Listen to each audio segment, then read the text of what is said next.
The Chicago Bears at the moment have the 5th highest projected cap space in 2025 with $82 million. And that's before the league announces their increase of the cap space for the 2025 season. Bears could not have asked for a better time to get this type of free agent class. And it is stacked in the trenches on both sides of the ball. And with Ryan Poles getting a new head coach, along with seeing his rookie quarterback getting sacked, leading the league with 48 times through 12 games, there needs to be a change, but also one of the worst rush defenses in the NFL. Poles is going to spend big this free agency class, and I'm going to break down who he should go out and get. Hello, everyone, and welcome back to this episode of Just Another Year Chicago Bears. My name is Nick Rody, and as always, thank you for tuning in. Now, before I get into today's show, hit that like button if you want the Bears to address the trenches in the 2025 offseason, along with commenting below what free agent you want the Chicago Bears to sign. And if you haven't already, if you please could, hit that subscribe button to stay up to date on all Chicago Bears news and notifications. And also, if you subscribe, like this video, and comment who you want in free agency, you automatically apply to win a custom Chicago Bears jersey, winner announced this upcoming Sunday. Okay, so first things first, there's a lot of guys that the Bears can bring back. This roster is young, it is talented, and the Bears are going to want to keep this group together. And I'm going to go through a couple of the guys that Ryan Poles is likely going to re-sign and what their projections are at the moment. So the first guy I'm going to hit on today is Teven Jenkins, left guard for the Chicago Bears, one of the top 10 left guards when on the field. Keep that in mind during the last 2 seasons in the NFL, according to PFF. It's very hard for this guy to stay healthy, though. He's a great run and pass blocker, but he's constantly injured, and he spent over $50,000 on his body this past offseason, according to different reports, to be healthier. Well, Jenkins has played more than ever this year, but he's still missed 2 games. And he's been out of games and back into games. But when he is active, he's one of the best of the best. And I'm going to give him middle of the pack money to bring him back, and also on a prove-it contract, 2-year, $18 million contract. That's a $9 million cap hit. Let's say $11 million guaranteed, because he is a good player. He does have a good relationship with Khalil Williams, and he's been one of the leaders of the offensive line. So we'd love to see him back. Speaking of another leader I'd love to bring back is wide receiver Keenan Allen on a 1-year, $11 million contract.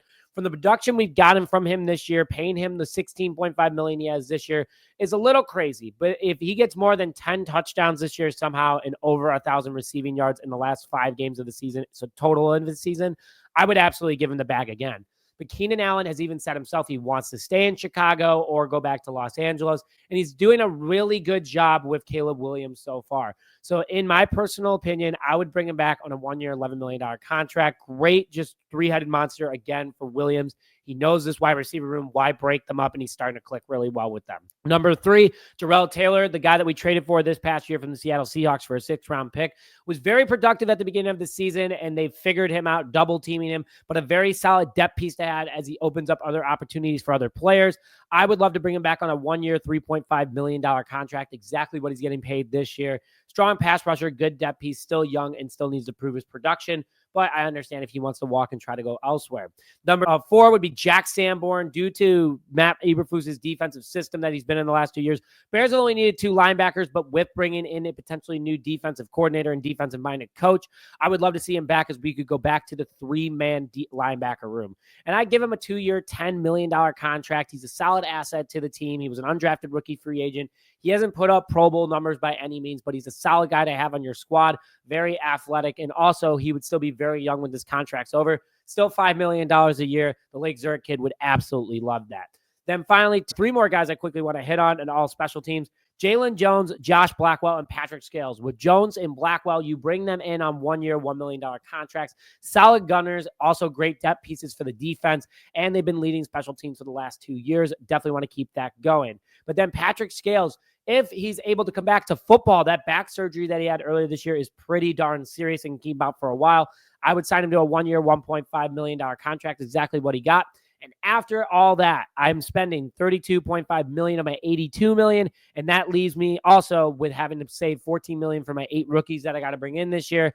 That leaves me with a little over $36 million for the Chicago Bears, and I'm going to go and spend big, specifically on 2 players. So the first guy I'm going to get on is the number 1 target for the Chicago Bears. I don't care what it takes. Pay this man what he wants. Trey Smith from the Kansas City Chiefs.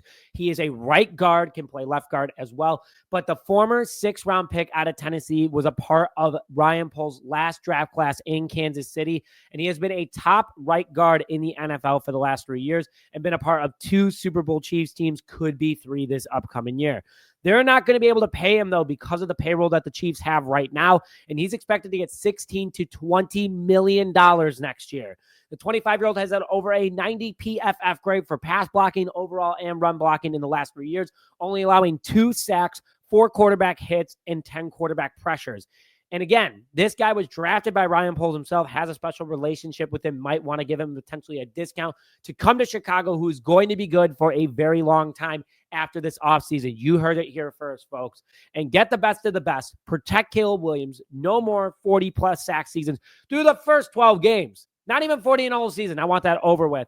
And I'm signing this guy to a 4-year, $80 million contract, $20 million a year. Maybe the Bears could get him on a 4-year, $72.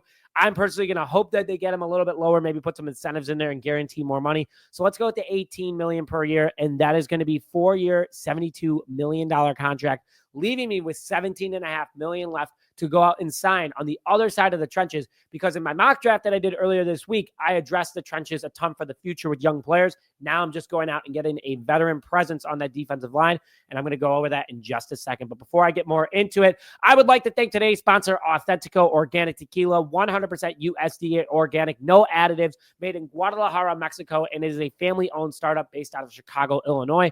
Make sure you go to your local Jewel, Binny's, or any other major store and use the link in the description now to find Authentico near you. It is incredible, guys. If you guys like tequila, you guys are definitely going to want to try it. Competitively priced, great flavored. Don't miss out. And the guy on the defensive trenches that I want the Chicago Bears to go out and get is reunite the Bears with Khalil Mack. The former Oakland/Las Vegas Raider and Chicago Bear has been one of the best edges in the league over the last decade.